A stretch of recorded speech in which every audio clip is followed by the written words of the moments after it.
Welcome everybody to the 44th meeting of Soteria, and I am very pleased to be here. I'm very pleased that you're all here on a very interesting subject. We're going to be reading from the works of Isaac Asimov, introduced by one of our long-standing members, Heward Wilkinson, who I think needs no introduction anymore. Over to you, Heward. I have a paper which I sent to you, which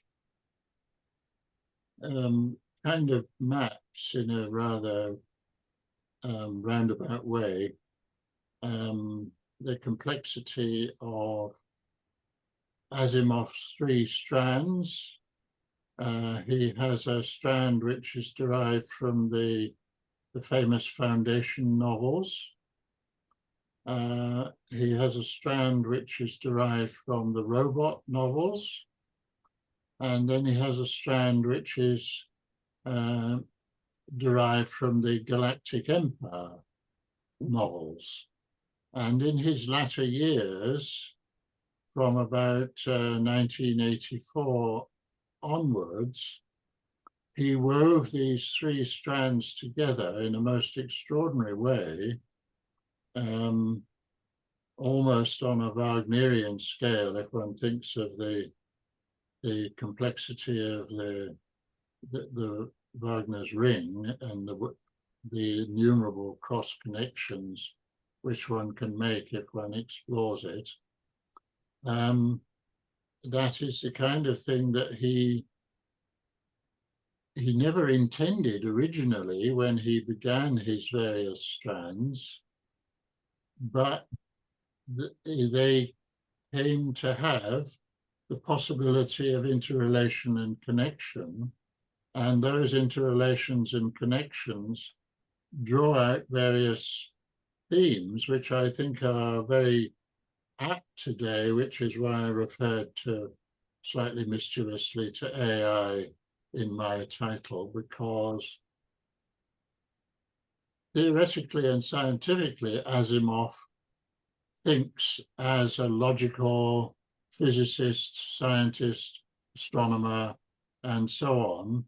And the opinion is expressed by Elijah Bailey, amongst others of his heroes, that what he refers to as the illogicality of human emotions is a deficit on the part of human beings.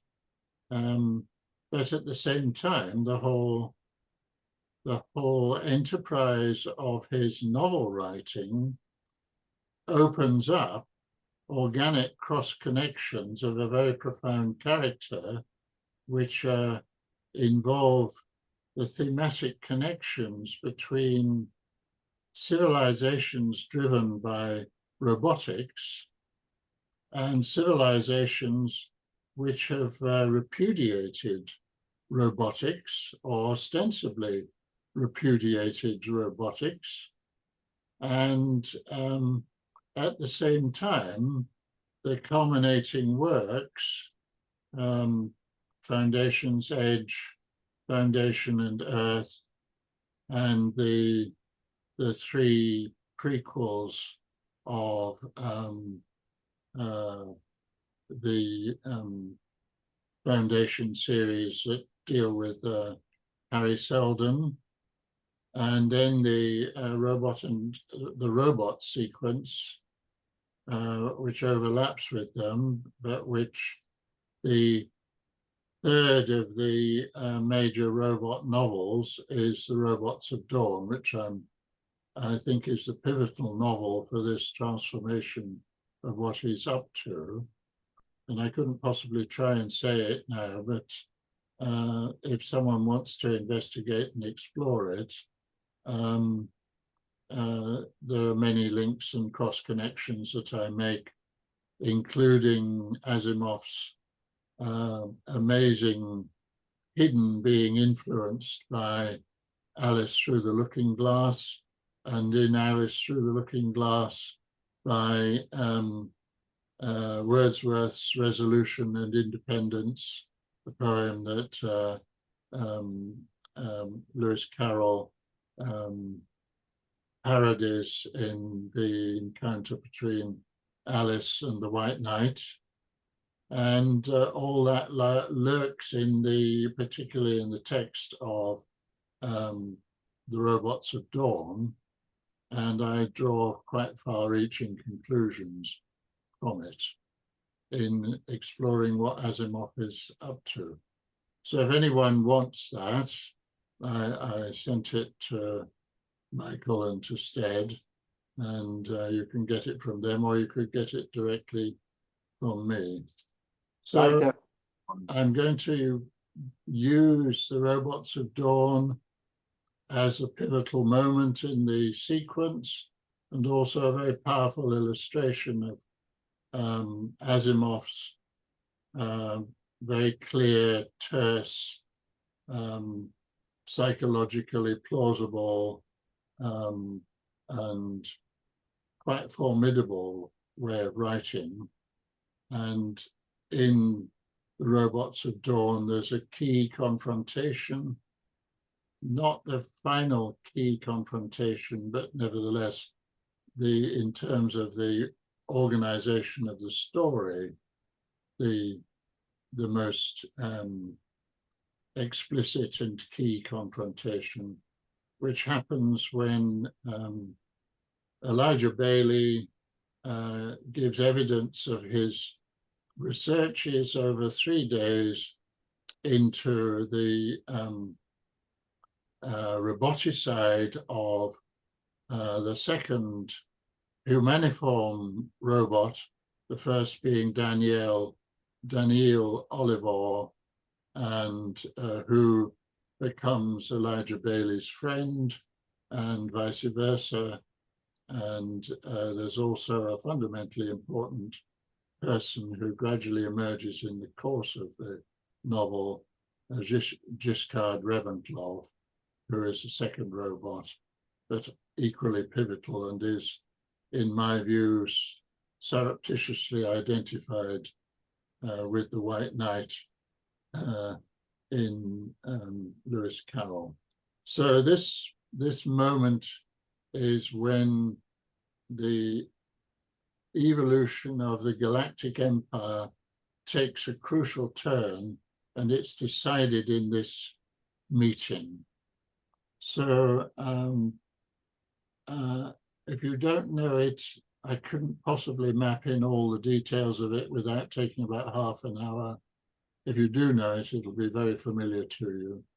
And I'm going to read it from the point on where Elijah Bailey is going to argue for the hypothesis that enables him to destroy the Auroran roboticist Amadiro, Kelden Amadiro. So shall I begin the reading now? And someone interrupt me when you feel I've read enough and hand it over to somebody else. Yes, Heward. Yeah, please. And you'll be starting from Amadiro Laugh Gently. That's right. Right. Yeah. Sure. Yeah. Yes. And maybe after you've done your turn, Janine, you would like to continue. But yes, Heward, please go ahead. Amadiro laughed gently. What motive am I supposed to have for all of this? You see, Mr. Chairman, this is supposition joined to supposition, and when we judge slander in any court on Aurora. The chairman said severely, has Mr. Bailey of Earth anything to support these hypotheses? A line of reasoning, Mr. Chairman. The chairman stood up, at once losing some of his presence, since he scarcely unfolded to a greater than sitting height. Let me take a short walk so that I might consider what I have heard so far. I will be right back. He left for the personal. That's the toilet. Fastov leaned in the direction of Bailey, and Bailey met him halfway. Amadiro looked on in casual unconcern, as though it scarcely mattered to him what they might have to say to each other. Fastov whispered, "Have you anything better to say?" Bailey said, "I think so, if I get the proper chance to say it, but the chairman does not seem to be sympathetic." "He is not. So far, you've merely made things worse, and I would not be surprised if, when he comes back, he calls these proceedings to a halt." Bailey shook his head and stared at his shoes. Bailey was still staring at his shoes when the chairman returned, reseated himself, and turned a hard and rather baleful glance at the Earthman. He said, "Mr. Bailey of Earth." "Yes, Mr. Chairman. I think you are wasting my time, but I do not want it said that I did not give either side a full hearing, even when it seemed to be wasting my time. Can you offer me a motive that would account for Dr. Amadiro acting in the mad way in which you accuse him of acting?" "Mr. Chairman," said Bailey in a tone approaching desperation, "there is indeed a motive, a very good one. It rests on the fact that Dr. Amadiro's plan for settling the galaxy will come to nothing if he and his institute cannot produce humaniform robots. So far, he has produced none and can produce none. Ask him if he is willing to have a legislative committee examine his institute for any indication that successful humaniform robots are being produced or designed. If he's willing to maintain that successful humaniforms are on the assembly lines, or even on the drawing boards, or even in adequate theoretical formulation, and if he is prepared to demonstrate that fact to a qualified committee, I will say nothing more and admit that my investigation has achieved nothing." He held his breath. The chairman looked at Amadiro, whose smile had faded. Amadiro said, "I will admit that we have no humaniform robots in prospect at the moment." "Then I will continue," said Bailey, resuming his interrupted breathing with something very much like a gasp. "Dr. Amadiro can, of course, find all the information he needs for his project if he turns to Dr. Fastov, who has the information in his head. But Dr. Fastov will not cooperate in this matter." "No, I will not," murmured Fastov, "under any conditions." "But, Mr. Chairman," Bailey continued, "Dr. Fastov is not the only individual who has the secret of the design and construction of humaniform robots." "No," said the chairman. "Who else would know? Dr. Fastov himself looks astonished at your comment, Mr. Bailey." For the first time, he did not add, "of Earth." "I am indeed astonished," said Fastov, "to my knowledge. I am certainly the only one. I don't know what Mr. Bailey means." Amadiro said with a small curling of the lip, "I suspect Mr. Bailey doesn't know either." Bailey felt hemmed in. He looked from one to the other and felt that not one of them, not one, was on his side. He said, "Isn't it true that any humaniform robot would know, not consciously perhaps, not in such a way as to be able to give instruction in the matter, but the information would surely be there within him, wouldn't it? If a humaniform robot was properly questioned, his answers and responses would betray his design and construction.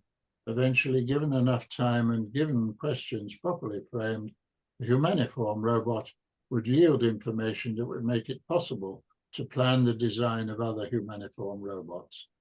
To put it briefly, no machine can be of secret design if the machine itself is available for sufficiently intense study."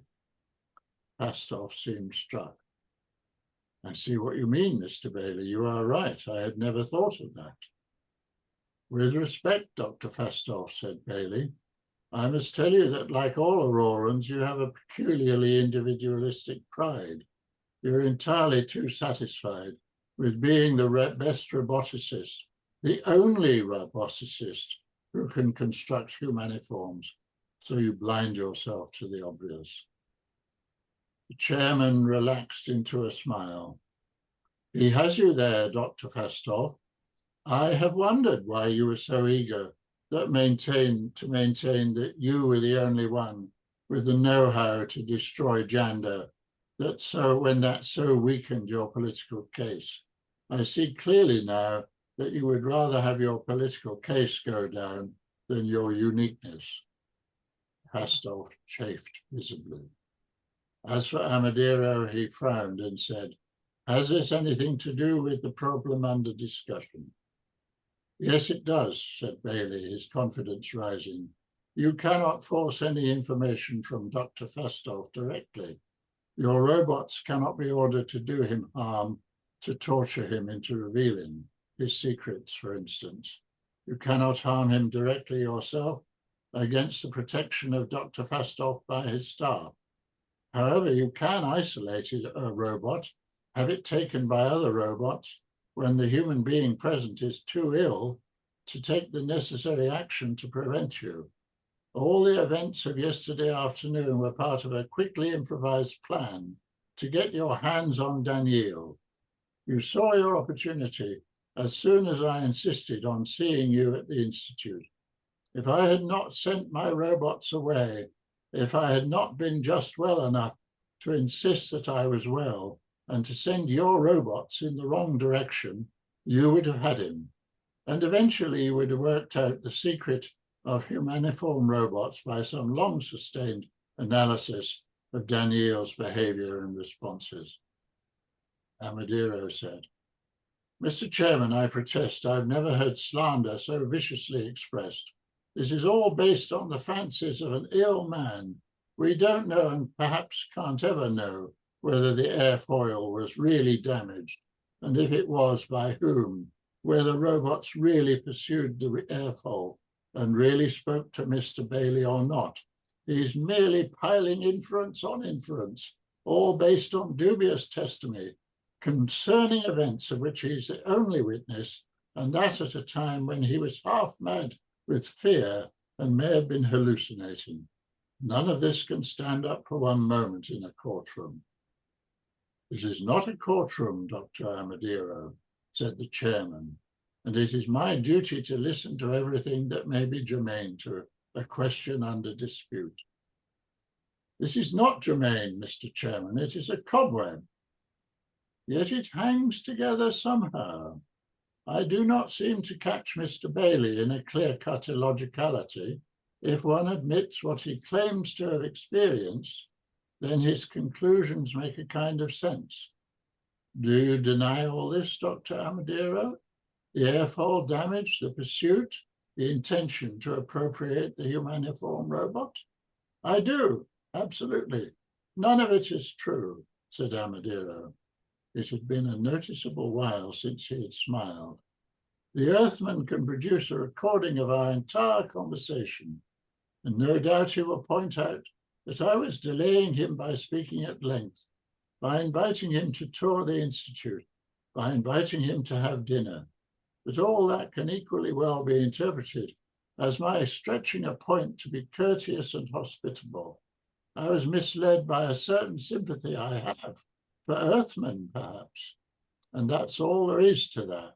I deny his inferences, and nothing what he says can stand up against my denial. My reputation is not such that a mere speculation can persuade anyone that I am the kind of devious plotter this Earthman says I am. The chairman scratched at his chin thoughtfully and said, certainly I'm not of a mind to accuse you on the basis of what the Earthman has said so far. Mr. Bailey, if this is all you have, it is interesting but insufficient. Is there anything more you have to say of substance? I warn you that, if not, I have now spent all the time on this that I can afford to. Oh, thanks, Hugh. Maybe Janine, you would Sure. like to continue. Bailey said, "There is but one more subject I wish to bring up, Mr. Chairman.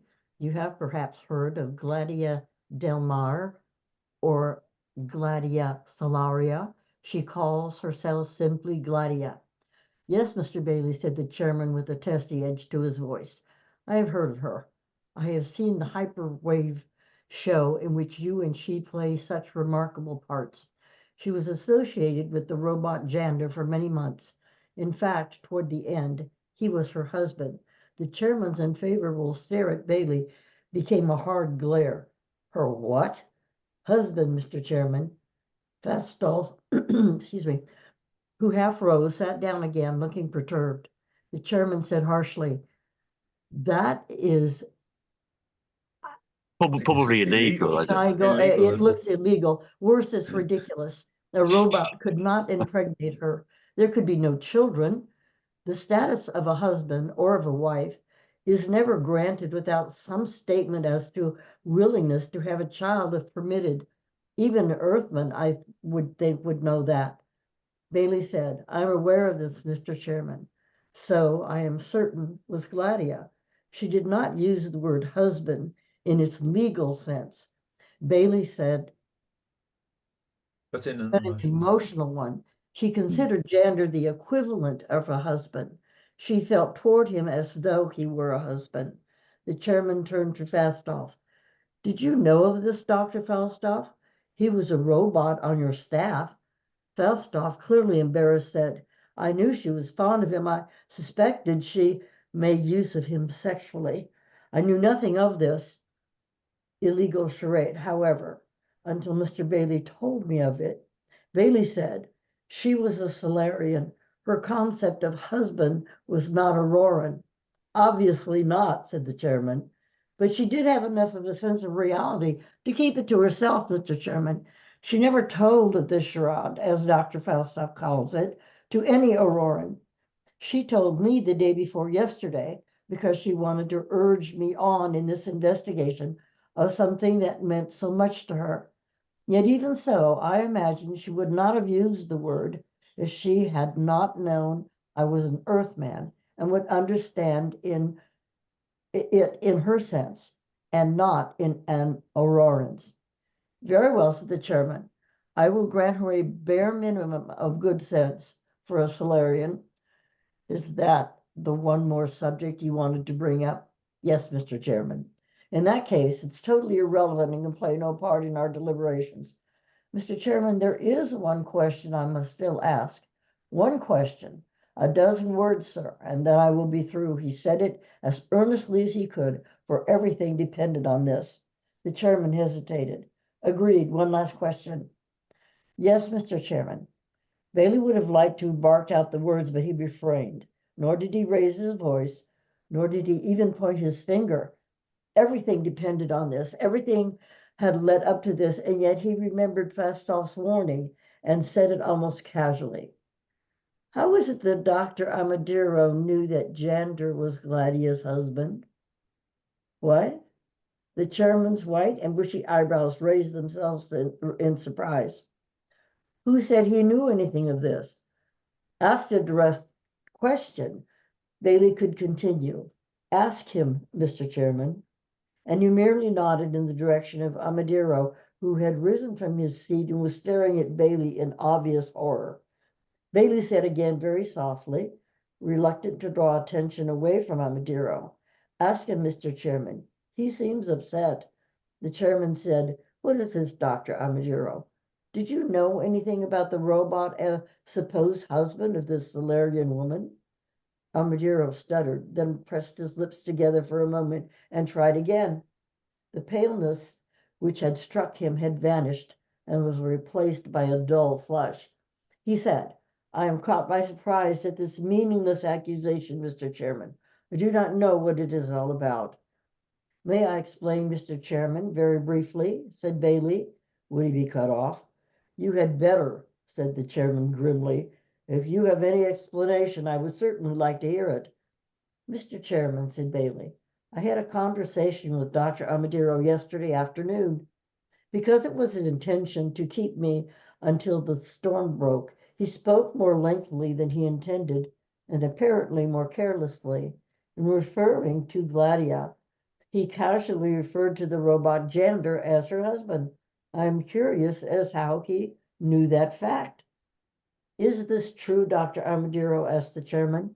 Armadillo was still standing, bearing almost the appearance of a prisoner before a judge. He said, whether it is true or not has no bearing on the question under discussion. Perhaps not, said the chairman, but I was astonished at your reaction to the question when it was put. It occurs to me that there is a meaning to this, that Mr. Bailey and you both understand that I do not. I therefore want to understand also, did you or did you not know of this impossible relationship between gender and the Solarian woman? Armadillo said in a choking voice, I could not possibly have. That is no answer, said the chairman. That is an equivocation. You are making a judgment when I'm asking things to disappear. Yeah, that could be And then he robotic interference. said, come back, come back. Don't know what that is. We'll have to wait. So while we're waiting, yeah, dramatic dialogue for sure. Of course, very difficult without knowing the leader. Yeah, hello. Instead, there you are again. Sorry, yeah, I think yeah, I lost contact. Yeah, I'm not sure what that was. Let's press on. I hope it doesn't continue This is quite again. a cliffhanger because we could have been a robotic interference, I was suggesting. Telepathic. Yes. okay, let's see. No equivocation. Yeah. Okay. I'm just going down to see if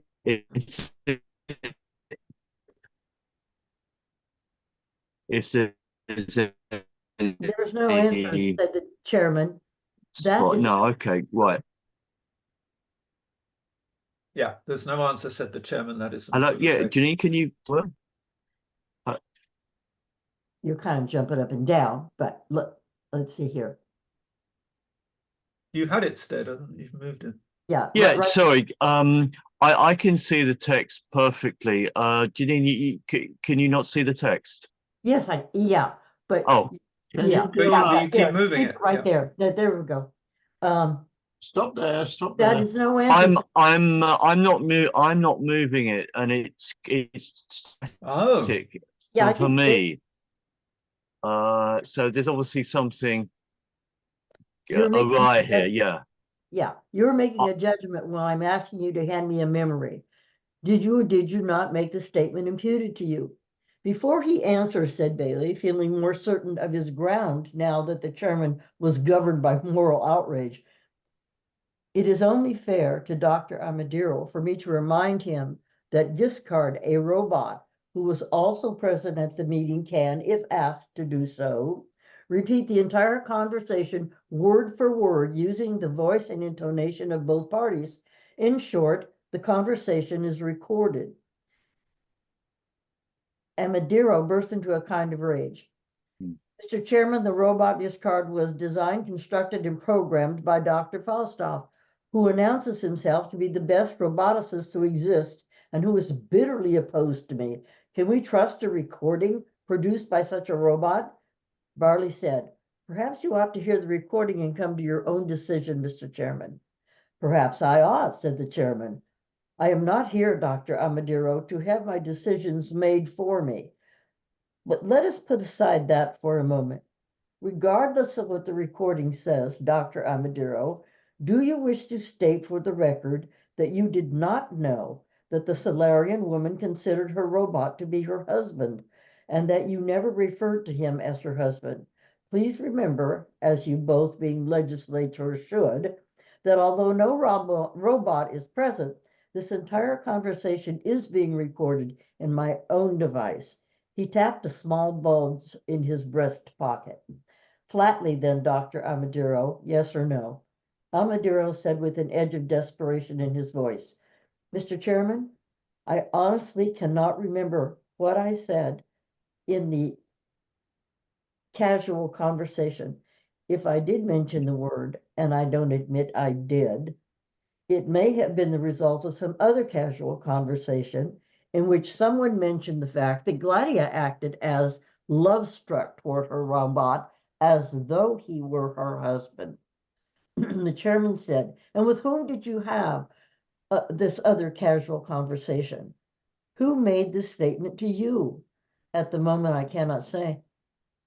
Bailey said, Mr. Chairman, if Dr. Armadillo will be so kind as to list anyone and everyone who might have used the word to him, we can question every one of them to discover which one can remember making such a remark. Armadillo said, I hope, Mr. Chairman, you will consider the effect on the morale of the Institute if anything of this sort is done. The chairman said, I hope you will consider it too, Dr. Armadillo, and come up with a better answer to our question so that we are not forced to extremes. One moment, Mr. Chairman, said Bailey, as obsequiously as he could manage. There remains a question. Again, another one? The chairman looked at Bailey without favor. What is it? Why is Dr. Armadillo struggling so to avoid admitting he knew of Jander's relation to Gladia? He says it is irrelevant. In that case, why not say he knew of the relationship and be done with it? I say it is relevant and that Dr. Armadillo knows that his admission could be used to demonstrate criminal activity on his part. Armadillo thundered, I resent the expression. I demand an apology. Falstaff smiled thinly, and Bailey's lips pressed together grimly. He had forced Armadillo over the edge. The chairman turned an almost alarming red and said with passion, You demand? You demand? To whom do you demand? I am the chairman. I hear all views before deciding what to suggest as best to be done. Let me hear what the Earthman has to say about his interpretation of your action. If he is slandering you, he shall be punished. You may be sure, and I will take the broadest view of the slander statutes too, you may be sure. But you, Armadillo, may make no demands on me. Go on, Earthman, say what you have to say, but be extraordinarily careful. Bailey said, thank you, Mr. Chairman. Actually, there is one Auroran to whom Gladia did tell the secret of her relationship with Jander. The chairman interrupted. Well, who is that? Do not play hyperwave tricks on me. Bailey said, I have no intention of anything but a straightforward statement, Mr. Chairman. The one Auroran is, of course, Jander himself. He may have been a robot, but he is an inhabitant of Aurora and might be viewed as an Aurorian. Gladia must surely, in her passion, have addressed him as my husband. Since Dr. Armadillo has admitted he might possibly have heard from someone else some statement to the effect of Jander's husbandly relationship to Gladia, isn't it logical to suppose that he heard the matter from Jander? Would Dr. Armadillo be willing right now to state for the record that he never spoke to Jander during the period when Jander formed part of Gladia's staff? Twice Armadillo's mouth opened as though he would speak. Twice he did not utter a sound. Well, said the chairman, did you speak to Jander during that period, Dr. Armadillo? Oh, thanks, Ginny. That might be a good moment to switch over. Daniel, would you care to continue? Yes, I do. Thank you. Thank you. Can you scroll higher? Stop. There was still no answer. Bailey said softly, if he did, it is entirely irrelevant to the matter at hand. I am beginning to see that it must be, Mr. Bailey. Well, Dr. Armadillo, once again, yes or no? And Armadillo burst forth. What evidence does this Earthman have against me in this matter? Does we have a recording of any conversation I have had with Jander? Does he have witnesses? who are willing to say that they have seen me with gender? What does he have anything at all beside mere self-serving statements? The chairman turned to look at Bailey, and Bailey said, Mr. Chairman, if I have nothing at all, then Dr. Amadeo should not hesitate to deny, for the record, any contact with gender. But he does not do so. As it happens, in the course of my investigation, I spoke to Dr. Vasilia Elena, the daughter of Dr. Fastorf. I spoke also to a young Auroran named Santirix Gremionis. In the recordings of both interviews, I will be plain that Dr. Vasilia encouraged Gremionis to pay court to Gladia. You may question Dr. Vasilia as to her purpose in so doing and as to whether this course of action had been suggested to her by Dr. Amadeo. It also appears that it was Gremionis' custom to take long walks with Gladia, which both enjoyed and on which they were not accompanied by the robot or gender. You may check of this if you wish, sir. The chairman said dryly, I may do so, but if all is as you say, what does this show? Bailey said, I have stated that, failing Dr. Fastorf himself, the secret of the humaniform robot could be obtained only from Daniel. Before gender's death, it could, with equal facility, have been obtained from gender. Whereas Daniel was part of the Fastorf establishment and could not easily be reached, gender was part of Gladia's establishment and she was not as sophisticated as Dr. Fastorf in seeing to a robot's protection. Isn't it likely that Dr. Amadeo took the occasion of Gladia's periodic absence from her establishment when she was walking with Gremionis to converse with gender, perhaps by tridimensional viewing to study his responses, to subject him to various tests and then to erase any sign of his visit with not so fast with gender, so that he could never inform Gladia of it? It may be that he came close to finding what he wanted to know before the attempt ended when gender went out of action. His concentration then shifted to Daniel. He felt perhaps that he had only a few tests and observations left to make, and so he set up the trap of yesterday evening. As I said earlier in my testimony, the chairman said in what was almost a whisper, now it all hangs together.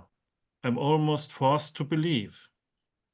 Plus one final point, and then I will truly have nothing more to say, said Bailey. In his examination and testing of gender, it is entirely possible that Dr. Amadeo accidentally, and without any deliberate intention whatever, immobilized gender and thus committed roboticide. And Amadeo, maddened, shouted, No, never! Nothing I did to that robot could possibly have immobilized him. Fastorf interposed. I agree, Mr. Chairman. I, too, think that Dr. Amadeo did not immobilize gender.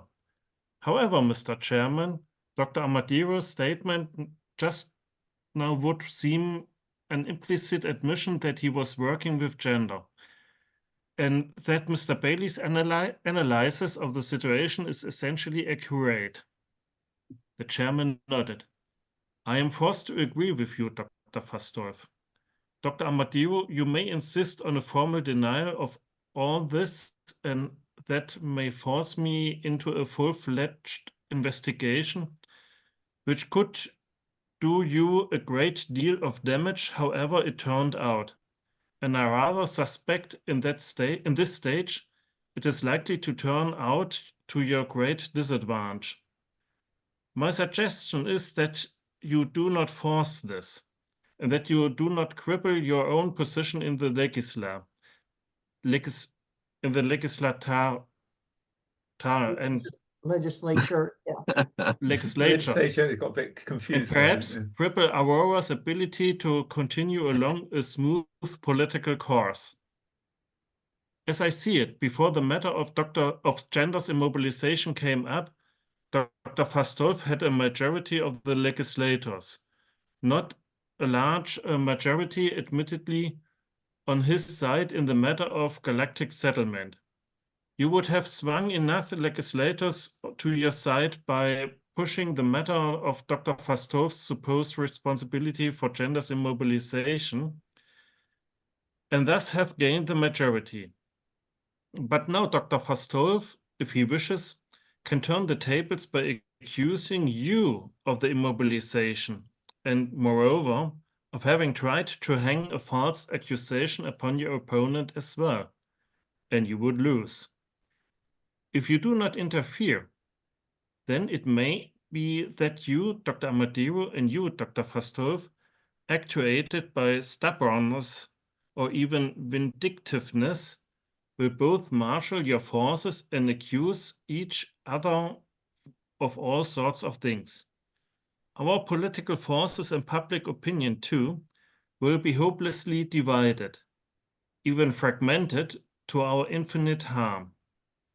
I believe that, in that case, Fastolf's victory, while inevitable, could be a very costly one, so that it would be my task as the chairman to swing the votes in his direction to begin with, and to place pressure upon you and your fraction, Dr. Amadiro, to accept Fastolf's victory with as much grace as you can manage, and to do it right now, for the good of Aurora.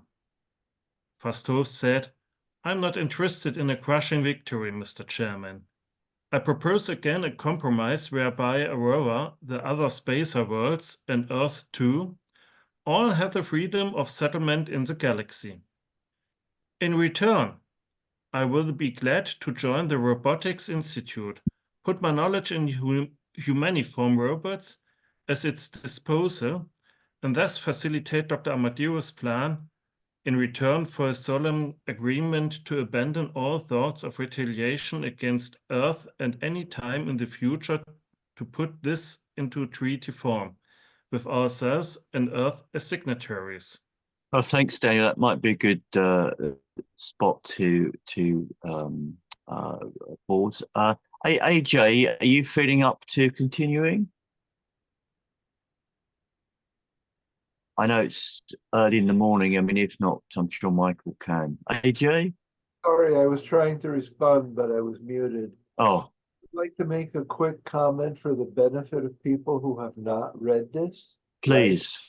Right? That would help understand what the hell is going on, because it's not easy to follow otherwise. There are many inhabited planets. Some, such as Earth, have banned Yeah. others, such as Aurora, Yeah. almost completely populated by robots. That's part of the dynamic that's going on there about a treaty and all this, right? Like a treaty between whom? You might wonder what they're talking about here. Yeah. They're talking about Earth and the Aurora as if you knew what the situations were. So that was the comment I wanted to make for the benefit of those who have not read this book. Thank you. No, that's useful. Are you able to continue from the chairman nodded? Tell me where we were again, because I distracted. The chairman nodded. Okay. The chairman nodded. A wise and statesmanlike suggestion. May I have your acceptance of this, Dr. Amadiro? Amadiro now sat down. His face was a study in defeat. He said, I have not wanted personal power or satisfaction of victory. I wanted what I know to be the best for Aurora, and I am convinced that this plan of Dr. Falstaff's means to an end to Aurora someday. However, I recognize that I am now helpless against the work of this Earthman. He shot a quick, venomous glance towards Bailey. Am I forced to accept Dr. Falstaff's suggestion? though I will ask for permission to address the legislature on the subject and to state, for the record, my fears of the consequences. We will, of course, allow that, said the chairman. And if you'll be guided by me, Dr. Falstaff, you'll get this Earthman off our world as fast as possible. He has won your viewpoint for you, but it will not be a very popular one if Aurorans have too long a time to brood over it as an earthly victory over Aurorans. You are quite right, Mr. Chairman, and Mr. Bailey will be gone quickly, with my thanks, and I trust with yours as well. Well, said the chairman, not with the best of grace. Hence his ingenuity has saved us from a bruising political battle. He has my thanks. Thank you, Mr. Bailey. Should I continue? Well, Yes, please. You have a choice here because the next passage comes to another climax, but it will probably take us about 20 minutes to get there. And if you wanted to discuss it at some length, it might be better to stop at that point. All right. I could make a quick about this, following up on the one I just made by way of discussion. Again, for people who haven't read all these series, I have all of please do. Please do. I've contaminated my mind over the years, but the thing is that as Mr. Wilkinson pointed out previously, okay, there were separate series, robot series, foundation theory. In the foundation theories, originally he created, Isaac Asimov, a universe where robots just did not exist. They were not an issue, right? He separately created a series of how you deal with robots, you know, starting with iRobot and escalating into the problems they solved, the solutions that they were offered, etc. Later, when he wove them together, Asimov juxtaposed a set of worlds in which robots were not used and were in fact banned and illegal for various reasons of all the fuckery that had happened before with having the robots around. And he posited a bunch of worlds like Aurora that had taken it to the extreme where there were people, but the robots were the majority and the people were being served in every way by these robots. And he's setting up in this novel not a military conflict, but a kind of intellectual and cultural conflict between these two sets of worlds. So that is what is going on here. You may not pick up on it because there's a courtroom style to this rather than a purely expository one. I'm not criticizing, I'm just saying that this is, we're in the middle of the whole thing, and you may not get it. And of course, what Asimov is doing here is he's comparing and contrasting what would life be like with all these robots versus without all these robots, and what are the feelings involved with, you know, respect to the individuals there. Would you agree with that, Heward? Yes, yes, indeed. So I would say one thing.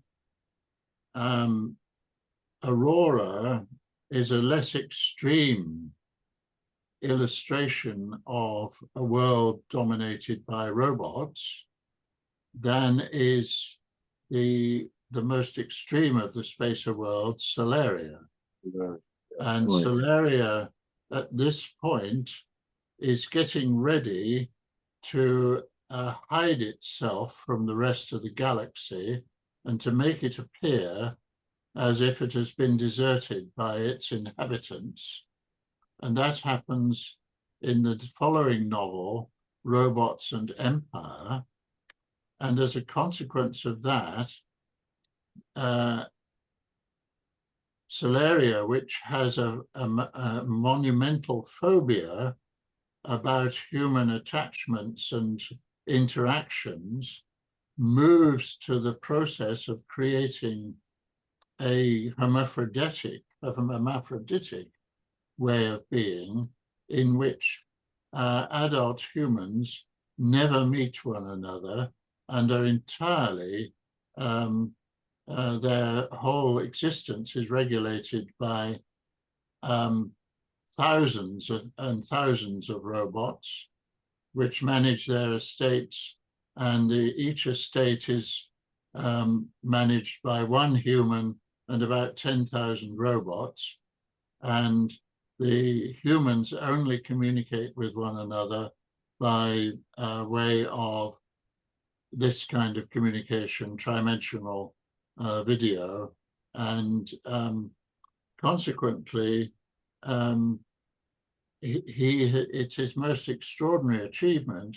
In Soteria, he has created an almost totally solipsistic or autistic civilization in which human attachment and human interaction and human sexuality is above all things what has to be repudiated and prevented. One of the interesting and memorable ways that Asimov introduces that is when Elijah Bailey, I don't remember in what novel, arrives on Aurora. They treat him like a disease hazard. The not Aurora, Soteria. The Solarians are extraordinarily germ-phobic, will not approach you unless they're practically wearing a hazmat suit. There was no hazmat suit then, but that was the idea. And he meets with this one lady, and they have to keep like what we now call social distancing, you know. This all sounds incredibly familiar. I mean, yeah. Go on, That's sorry. right. It's extraordinarily contemporary in many ways. Yeah. And the dilemmas that he struggles with. They don't want to be close. They're germ-phobic. They think they're going to catch diseases. And Earth, being extraordinarily crowded, trillions of people, right? And no robots or anything, and just very densely packed, is, according to them, festering with diseases, and that's why they want zero contact with Earthmen. Now, these are descended from Earthmen, but this was many thousands of years ago, and they created civilization. The Solarians, then we produce without have got both sort of sexes within the individual. Hermaphrodites. So, and I can't. The implication is that the fetuses are brought up until they're ready to, as it were, come out in laboratories. Okay. Yeah. And that was already the situation in the first of the Solarian novels that you just referred to, AJ. So on Soteria, there were no men and women, so to speak, and there's no.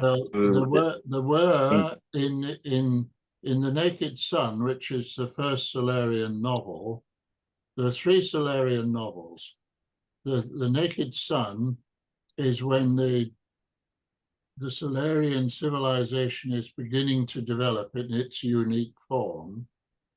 Then the second one is when it's preparing to vanish from the galaxy, and that is Robots and Empire.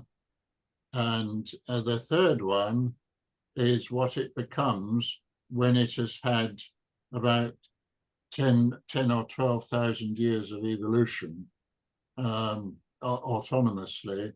And that one is in Robots and Earth. In Robots and Earth, Foundation and Earth.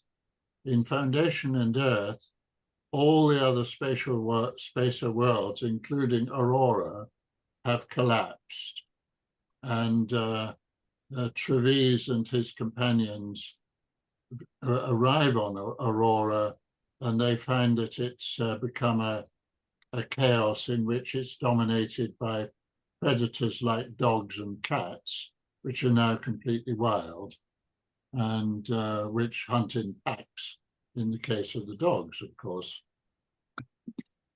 Well, I have a question now. The robot, the fact that they're delving into whether or not this robot is a husband in the full sense of the word, that a robot is having sex with a human being. This Yes. seems to be a big issue, and I'm wondering why that is. If they're germophobic, the robot, not being biological, is not going to transmit diseases through sexual. Well, I guess it could, but it's hard to understand why they're making such a big deal about, if the robots are there to serve human beings, then what's the big deal if they're having sex? Well, it's not as straightforward as that, Janine. In many ways, Asimov modeled the relationship between human and robot on the relationship in the Confederate States between white people and black people. Oh, I see. Okay. And in one of the characters in The Naked Sun compares the civilization of Soteria to ancient Sparta, which was a military-dominated setup, where the Greeks, the Spartans, ruled the slave class, who were the helots, and completely dominated them, but of course also regarded them as their inferiors, as the white people and in Confederate States regarded the black people as their inferiors. So at some very deep level, what happens to Elijah Bailey is that he comes to regard Daniel and Giscard as his equals. He comes to regard them as persons, whereas it's clear that all of the spacer worlds regard the robots as inferiors. So it's not so much about hygiene, it's about sexual relations with an inferior, and an inferior who might, as it were, take over if the humaniform robots become all pervasive within the Auroran civilization. It's a form of so okay, yeah, okay. Now I understand. Okay. So that's the implicit morality, that it's wrong to have sexual relations with an inferior. It's not wrong, but as it were, it's socially contemptible. Yeah, that's what I mean. Well, because at one point he says illegal. It would be illegal for kind of threw me off. It would be illegal in terms of Auroran law, right, to count as a marriage. It's not an illegal relationship, but it is regarded, as it were, as rather one of those things you don't talk about and you're rather ashamed of. And if it becomes the norm, then, then because the humans in the spacer worlds are dependent on robots, the sense that they have complete control through the three laws of robotics would be violated, and they suddenly become a threat.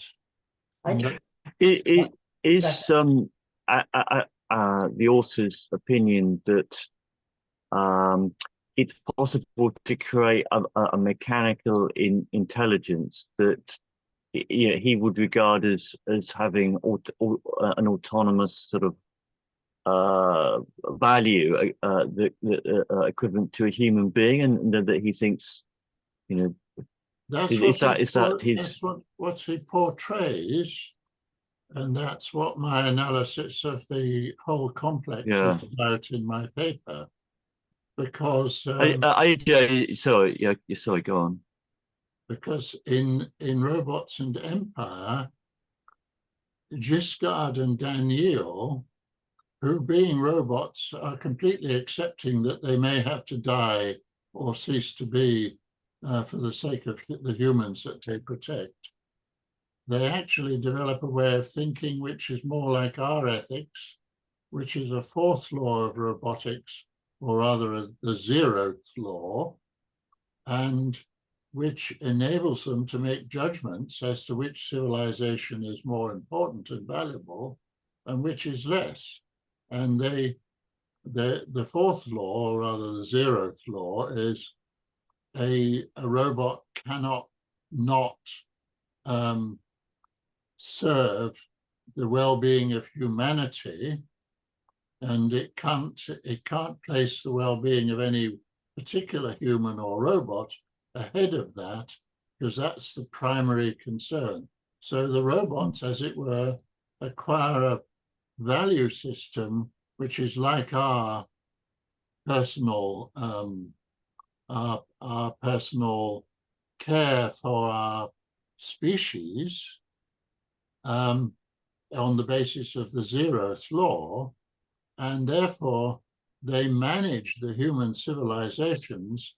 First of all, Giscard does, and then Daniel, when Giscard has ceased to function and hands over his telepathic and telekinetic powers to Daniel. And that then enables laws of robotics in the chat for those who never heard of these before.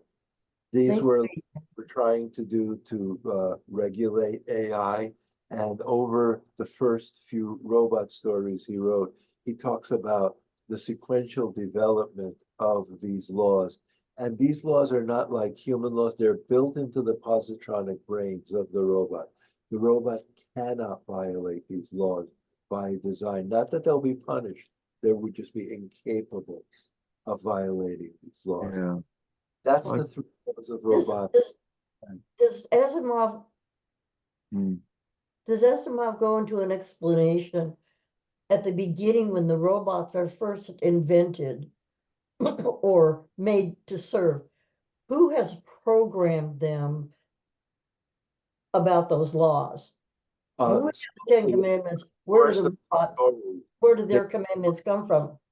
Yeah, they do one and then another and then another. The people who manufacture the robots, especially, this one lady, what was her name? Susan Calvin. Susan Calvin, okay, she is the main roboticist, and as incidents happen, because bad things happen, she is in charge of managing this, and she continually upgrades the robots to have these laws ingrained into them because of bad things that happen. Right. And that's the dynamic of all the early robot stories. How do you make these robots so they're not all disruptive? So that's where the three laws of robotics came. Now, way later, what Heward is talking about is not, Susan Calvin is long dead. A robot invents the zeroth law. You know, I don't want to give away too much for people who are reading it, but it is a robot who infers from all of the foregoing that we need a zeroth law, which precedes and supersedes all the others. So in other words, they're programmed for altruistic suicide. At some point before they sin, they cease to operate. They completely freeze up. Yeah. I see, okay. Got But it. at the same time, once they've developed the zeroth law, they make ethical choices in situations of conflict, just as we do, the lesser evil against the greater evil. And that, of course, it complicates their lives enormously, because they can no longer infallibly obey the first law, and they become much more aware of the time scale of making decisions, which are far faster than human decisions, but nevertheless have the same elements of uncertainty that affect us as human deciders. Mm-hmm. And eventually he links it up in the prequels to the Foundation novels. He links it up via Daniel Oliver with the emergence of the consciousness of humanity via psychohistory of Harry Seldon, who is the key figure in the first three Foundation novels. By the way, I should mention there is a series on a streaming service based on the Foundation novels. 2 seasons have been completed, and I just heard that they approved the 3rd season that is being produced right now. It's not very faithful in literally but it is faithful, I think, in spirit of what the Foundation theories was about. And it includes this robot dynamic from the beginning. I strongly recommend it. I watched the first 2 seasons that are out, and I absolutely loved it. But again, I'm not a purist. Some people, treat this like scripture, and same with Tolkien, and you can't violate anything. But I believe, and it's just my personal opinion, that they kept to the spirit of what was being done, because this series covers tens of thousands of years of history. You can't make that into a movie, so they had to make choices about how to repackage this. But I think they did an excellent job. Did anyone else watch this? I've not seen it. I don't have a purist objection to it. Okay. My worry about most of the adaptations is not purism, because Asimov himself is by no means totally consistent. Exactly. He has to juggle a bit to bring the later novels into connection with the earlier ones, and sometimes the seams show. My worry about adaptations is that the written books are usually much more subtle and have more ramifications, and are oversimplified by the film or the television versions. One of the worst offenders in all of this is in relation to Jane Austen's Emma. None of the adaptations of Jane Austen's Emma realize the full depth and subtlety of that work. They're all oversimplifications. Well, if you wind up watching it, I'd like to know, since you've obviously read as many of these stupid things as I have, I'd like to know what your opinion is. I'm not kidding. I have an entire shelf. Can I just ask, how many novels are we talking about here with this? I'm getting the impression we're talking about 10 or 11 Oh, books. yeah, they're a ridiculous number of these You're things. probably talking about 20, I would say. About 20? 14. Like the Barchester Chronicles, yes. In one of the books, I think it is in Prelude to Foundation, he lists them all.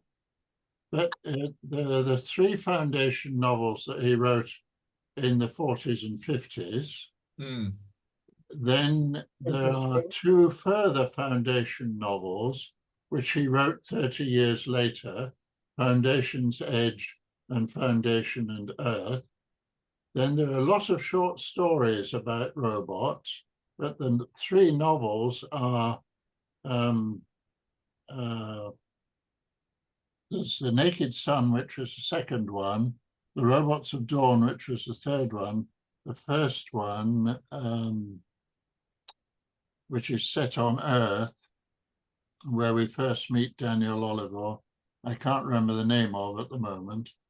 But then you get, after the Robots of Dawn, you have Robots and Empire, and Robots and Empire is set up in such a way that the thread of what happens in Robot and Empire is then picked up in Foundation's Edge and Foundation and Earth.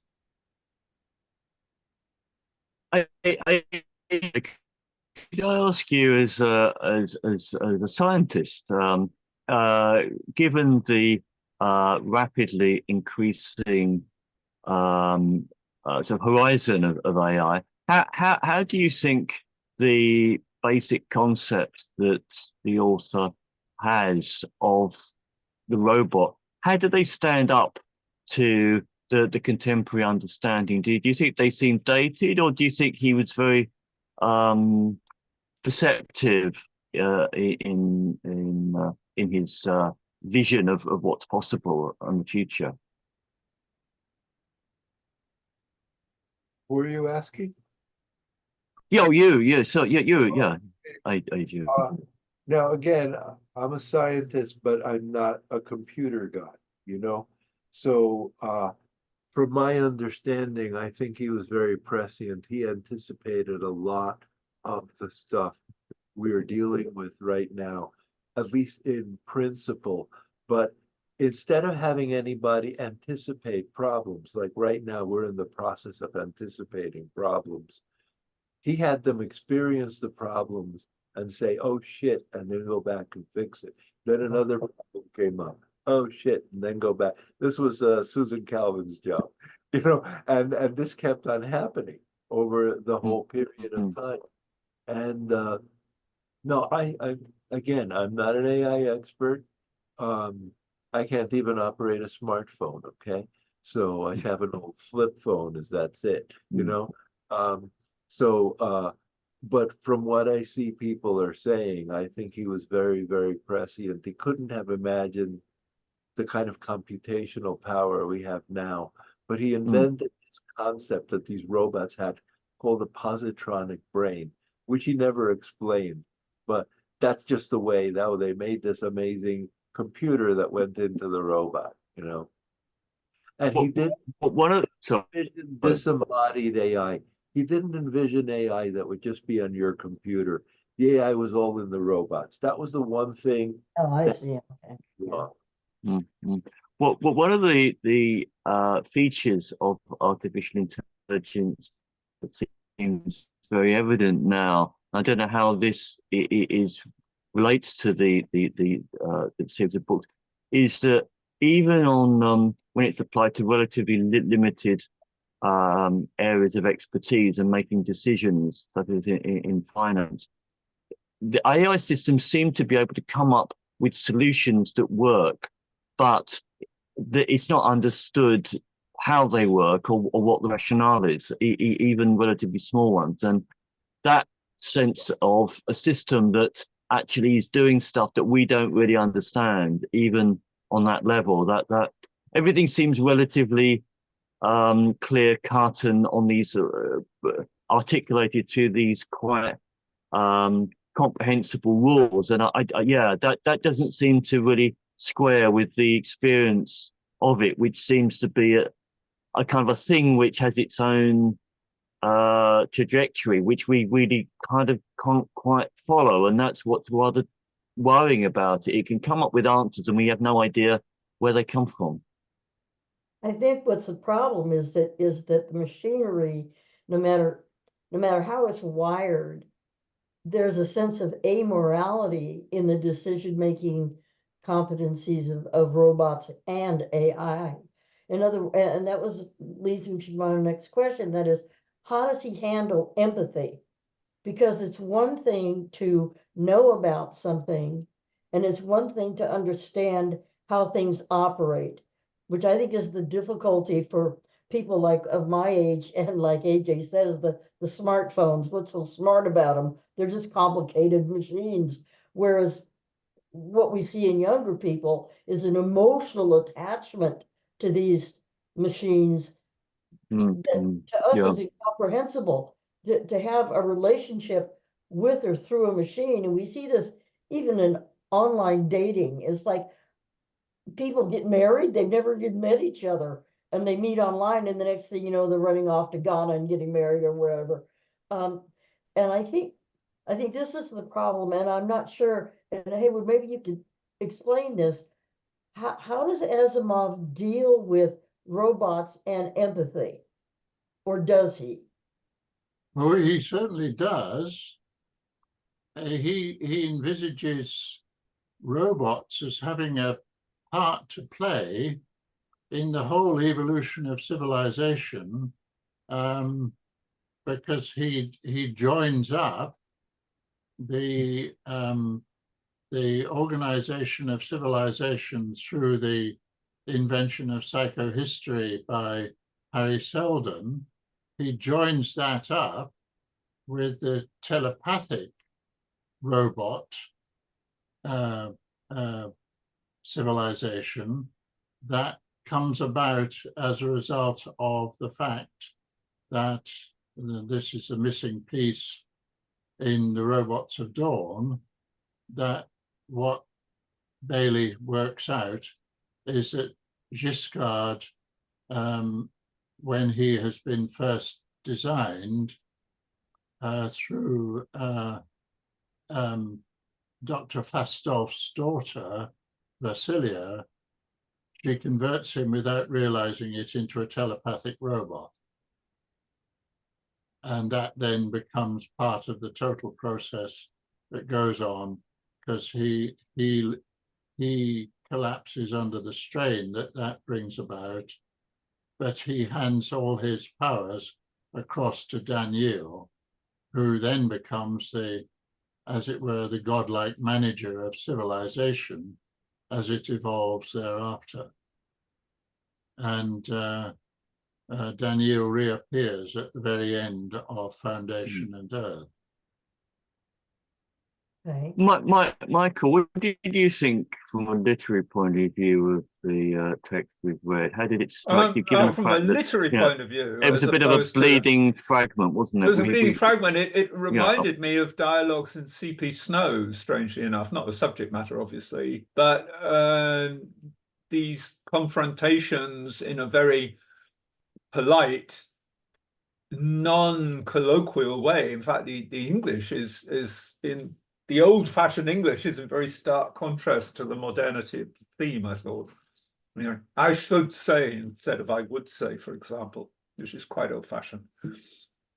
I enjoyed it. Yeah, I mean, yeah. what I could say, it had a very strong sense of drama, a very strong sense of wanting to find out who is going to score off whom and so on. And as I say, yes, it reminds me of things like C.P. Snow.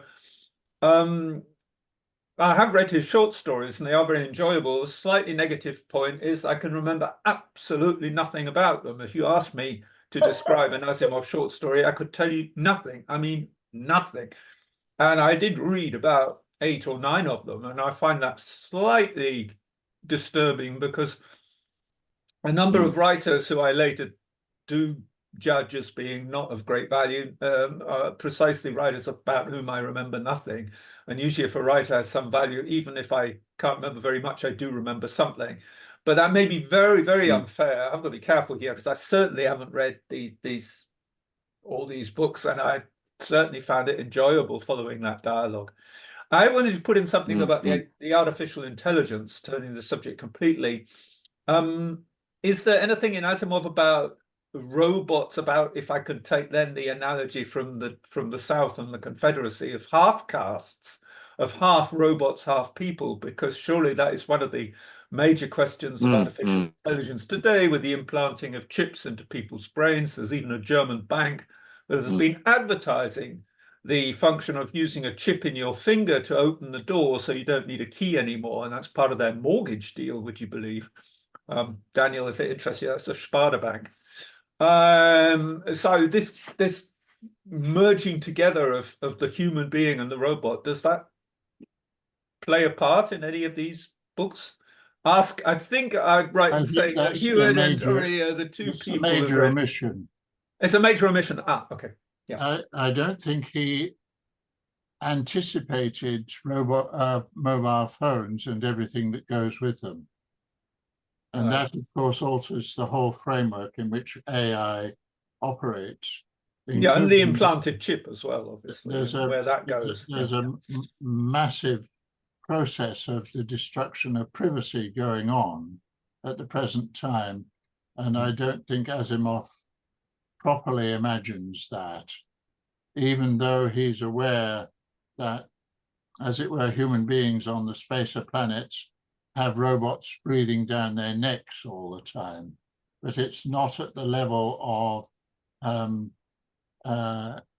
inter-radio or intercommunication of the cybernetic kind.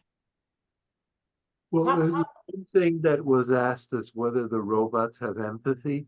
And way, way later, thousands of years later, as Heward pointed out, they acquire it through the means of telepathy, in a sense. But the early robots do not at all.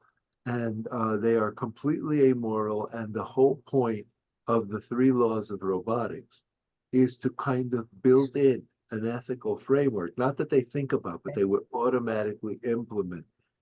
Now, I really think that even though these aren't perfect, and Asimov shows himself that they are not perfect, I think these 3 laws would be an excellent thing to build into modern AI. You know, currently we don't have that. Right now, I'm not talking about the future. They're using AI to guide missiles, to guide anti-missile systems, Right. target, you know, they're making life and death decisions on human. If the 3 laws of robotics were mandatory, which nobody is about to do, this would be illegal. And I think it should be, you know. But they're not going to give that up because they get a military advantage. Till it turns on you. You know, that's the problem. So these things are happening right now. They're using AI to control weapons systems. They haven't made a big deal about it because they don't want the hue and cry, but that is happening as we speak. It's not only controlling armaments and such like things, it's also doing things like increasingly controlling how we write, how we create music, and so on. True. And that is another form of threat to which is lurking around in Asimov, because, as it were, if the whole of civilization were logical, Asimov as a logical man would supposedly approve, but actually as a creative writer, he instinctively disapproves and shows that the universe will have major problems if that degree of control comes about. So he's facing us with a cleft stick. If we have the laws of robotics, we will be safe in one sense, but we will also be controlled even more powerfully in another sense. I want to show you just how quickly we've gone. Zeroth law. That would violate the zeroth law, would it not? Indeed so, yes, which I've just put in the chat. Look at the zeroth law. That would prevent what you're talking about. So Asimov really thought this out. Sorry, Janine, I just wanted to make that point because I'm a big advocate for these laws of robotics. Well, but you talk about the danger of it, and we've gone from the listing of call for submissions for your journals and magazines and e-zines and what all from creative writers has gone from no AI accepted, and just this last Monday, I had 3 submission in the list that called for AI created with human assistance, not AI assisting the human, but the human assisting AI in producing something that will now be published. And so you've gone so quickly from none at all to full, not only full acceptance, but integration of AI into creative writing. And I don't know if people like Asimov ever thought that was possible, or that's his big omission, in my view. I think the human race is much more amoral than Asimov ever takes account of in the novels. AJ, so you did this law, the first law would prevent any robotic intervention to save human lives that might injure one life. For instance, it couldn't therefore be used in an anti-terrorist policing capacity to stop someone throwing a bomb. In the first 3 laws, that was a no. Kill a human under any circumstances in the first 3 laws. Yeah, Yeah, With the yeah. zero, So it could. zeroth law would might violate that because in order to preserve humanity, I think. What do you think, Heward? A robot would be permitted to kill for the benefit of humanity? Yeah, it's very clear that with the zeroth law, there's a choice of evils. So yeah. It's the telepathic civilization of Gaia in Foundation's Edge and in Foundation and Earth, the person who accompanies Golan Trevize and Yanov Pellerat on their search for Earth, the Gaian Bliss, who is the embodiment of the whole telepathic universe of Gaia. She is unknown to herself. Her actions are supported and in a measure controlled by Daniel, who is located on the moon but can exercise telepathic control at long distance. And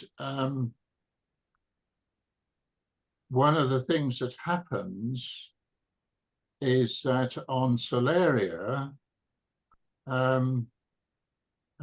she so acts as to kill the Solarian Banda, who has just reached a decision that he will put to death the three of them because they represent too big a danger to his planet.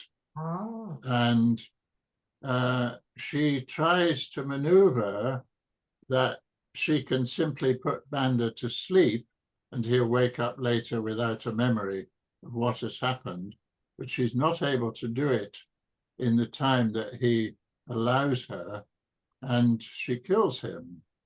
And that is accepted.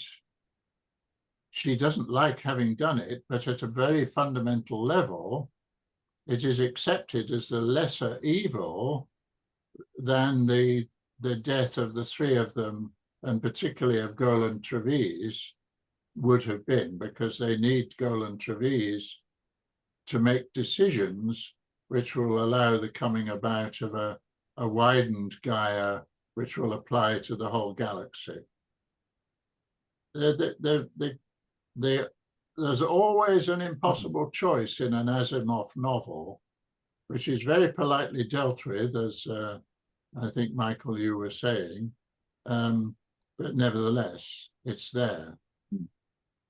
Daniel, what did you have any thoughts after today's reading? Would you like to read more, or what would your? Unfortunately, I have to get out at this point because of another date I have. Daniel, I think Stead's question you might possibly understand. I don't think he's suggesting you read more now. I think are you inspired to read? Oh yes. Unfortunately, Thank you, Michael. I have a dozen books of science fiction here in my boards. I have read of Asimov, the Foundation trilogy and the Lunatico, but I don't think that I have the time in the next years to read the robot tales, but it would be very interesting to read that book. The theme is very interesting. Yes, indeed. Although, I mean, we just by attending to developments in the contemporary world, that is quite entertaining in itself, which are continually advancing in a way that is quite extraordinary. Well, maybe that's a reasonable point we can call today's meeting to an end. It's an ever growing subject, isn't it? AI and its impact on our lives. But I think it's a clear testament to the power of his mind that two of our attendees today have large collections of his works, so they must be worth reading, I think. Well, I do have just one more question for Edward, and that is, does he in his writing address the immortality aspect of what is planned when you merge the mechanical with the biological, and this idea of downloading the entire personality of someone? Did he envision that at all?